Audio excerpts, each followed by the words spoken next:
दिल्ली के मुख्यमंत्री अरविंद केजरीवाल मुश्किलों में घिरते दिख रहे हैं। दिल्ली शराब घोटाले की जांच में ईडी ने दिल्ली सीएम केजरीवाल को कई बार समन भेजा, लेकिन केजरीवाल पूछताछ के लिए पेश नहीं हुए। हालांकि अब कोर्ट ने ही केजरीवाल को तलब कर लिया है। दिल्ली के राउज एवेन्यू कोर्ट ने 17 फरवरी को दिल्ली के मुख्यमंत्री अरविंद केजरीवाल को अदालत में आकर अपना पक्ष रखने को कहा है। बता दें कि अरविंद केजरीवाल के बार बार ईडी के समन को नजरअंदाज करने के बाद ईडी ने 3 फरवरी को अदालत का रुख किया था। अब आपको ये भी बता देते हैं कि अरविंद केजरीवाल को ईडी ने 5 बार समन भेजा, लेकिन वो एक बार भी पेश नहीं हुए।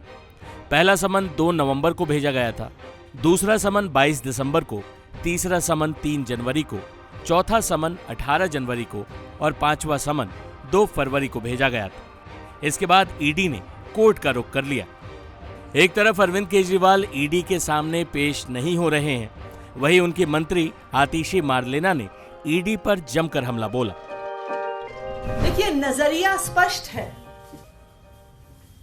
भारतीय जनता पार्टी शासित केंद्र सरकार और प्रधानमंत्री नरेंद्र मोदी जी अरविंद केजरीवाल को खत्म करना चाहते हैं, अरविंद केजरीवाल को कुचलना चाहते हैं।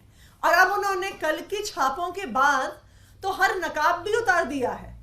उन्होंने दिखावा भी खत्म कर दिया है कि किसी केस के तहत हो रहा है, किसी लिकर पॉलिसी के स्कैम के तहत हो रहा है, कोई घोटाला हो गया।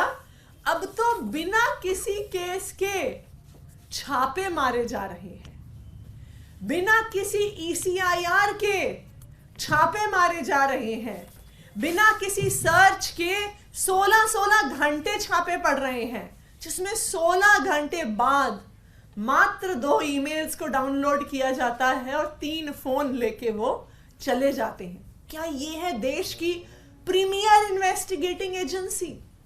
क्या ये है देश की वो एजेंसी जिसका काम है टेररिज्म के लिए मनी लॉन्ड्रिंग को रोकना, नारकोटिक्स ट्रेडिंग के लिए मनी लॉन्ड्रिंग को रोकना? क्या ये है वो एजेंसी जिसमें सरकार के हजारों करोड़ रुपए लगे हैं कि इस देश में आतंकवाद ना हो, कि इस देश में ड्रग्स की सेल ना हो? आज ईडी को सिर्फ और सिर्फ अपने राजनीतिक प्रतिद्वंदियों को खत्म करने के लिए इस्तेमाल किया जा रहा है। और उन राजनीतिक प्रतिद्वंदियों में सबसे पहले नंबर पे हैं अरविंद केजरीवाल जी।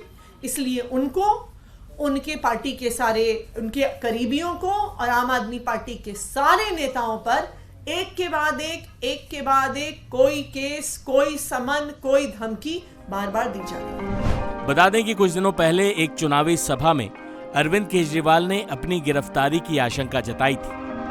आज एक एक करके ये लोग हमको सबको जेल में डालना चाहते हैं, पर मैं जेल से डरने वाला नहीं हूं, हरियाणा का हूं।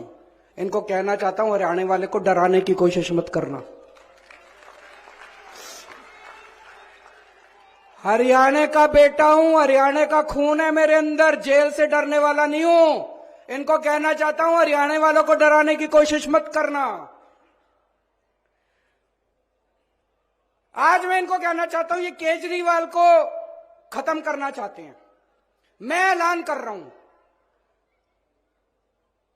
तुम मेरे ऊपर मेरे को टारगेट कर रहे हो ना, मैं राजनीति छोड़ दूंगा। मेरी 5 मांगे हैं जो इस देश के लोगों की मांगे हैं, 140 करोड़ लोगों की मांग है। आप मेरी 5 मांग पूरी कर दो, मैं राजनीति छोड़ दूंगा। मैं यहां सत्ता के लिए नहीं आया, मैं यहां पैसे कमाने नहीं आया, मैं मंत्री मुख्यमंत्री बनने नहीं आया। जिस तरह झारखंड के मुख्यमंत्री रहे हेमंत सोरेन की पद पर रहते हुए गिरफ्तारी हुई, वैसे ही अरविंद केजरीवाल और उनकी पार्टी को डर है कि उनकी गिरफ्तारी भी ऐसे ही हो सकती है। हालांकि राउज एवेन्यू कोर्ट के समन के बाद आम आदमी पार्टी ने कहा है कि वो आदेश का अध्ययन कर रहे हैं और कानून सम्मत जवाब देंगे। बता दें कि आम आदमी पार्टी के 2 बड़े नेता, उप मुख्यमंत्री रहे मनीष सिसोदिया और राज्यसभा सांसद संजय सिंह, इसी केस में जेल में बंद हैं। लेकिन अब कोर्ट के आदेश के बाद अरविंद केजरीवाल के पास टाल मटोल करने का विकल्प शेष नहीं रह गया है। देखना होगा कि 17 फरवरी को अरविंद केजरीवाल अदालत में पेश होते हैं या नहीं। टाइम्स नाउ नव भारत डिजिटल की रिपोर्ट।